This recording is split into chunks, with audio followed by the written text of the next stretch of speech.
ko'pchilik e'tibordan chetda qoldiradigan, lekin juda ham muhim bo'lgan arab tilidagi ikkita harf.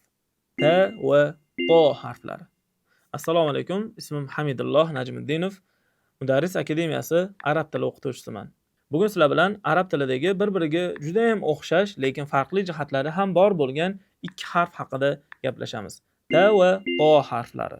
Bilamiz, o'zbek tilida bitta dona T harfi bor. Arab tilida esa bu ikkita hisoblanadi. Birinchisi ushbu harf hisoblanib T deb nomlanadi. T harfi. Uni talaffuz o'rni, ya'ni mahraji, yaxshilab e'tibor qiling.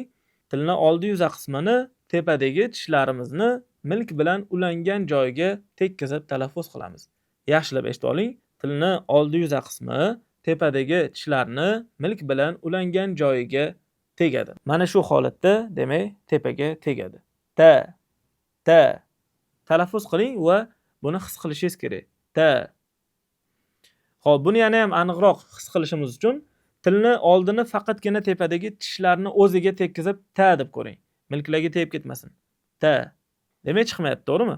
Endi tilni oldini faqat tepadagi tishlarni milkini o'ziga tekkizing.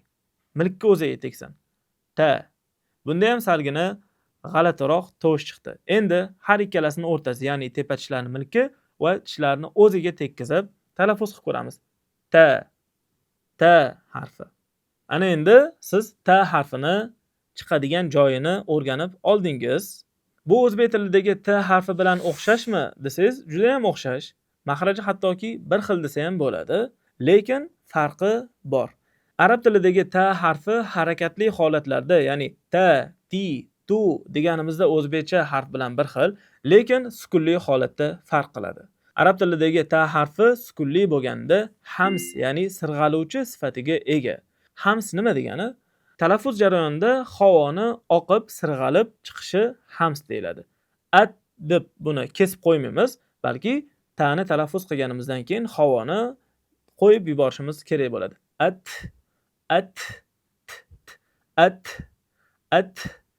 it, ut. Ushbu holatda. Demak, T harfi harakatli holatda o'zbekcha T harfiga juda ham yaqin, hattoki bir xil desa ham bo'ladi. Sukunli holatda esa biroz farqli. Endi arab tilidagi T harfi bilan arab tilidagi to harfini qanday farqi bor? Ushbu ko'rib turganingiz to harfi bo'ladi. To harfi. T harfi va to harfini mahraji bir xil, ya'ni talaffuz o'rni T va to harfiniki bitta joydan chiqar ekan. Endi savol tug'iladi. Agar harf bitta joydan chiqsa, unda qanday qilib ikki xil tovushga ega bo'lishi mumkin? Ya'ni bitta o'rindan, bitta nuqtadan, bitta mahrajdan chiqib ikki xil tovushga ega bo'lish sababi nimada deb o'ylaysiz? To'g'ri, buning sababi uni sifatlarida. Arab harflarining mahraji bir xil bo'lishi mumkin, lekin sifatlari har xilligiga ko'ra harflar har xil tovushga ega bo'lishi bu tabiiy holat. Misol uchun, ikki lab bir-biriga tekkanda xohlasak b deya olamiz, xohlasak m deyishimiz ham mumkin o'zbekchada. Har ikkalasida ham ikkita lab ishtirok etadi, lekin ikki xil tovush chiqadi. Buni sababi uni xususiyatida, ya'ni sifatlarida. Ta bilan to ham xuddi shundoq, demak mahraji bir va xususiyatlarida farqlanadi.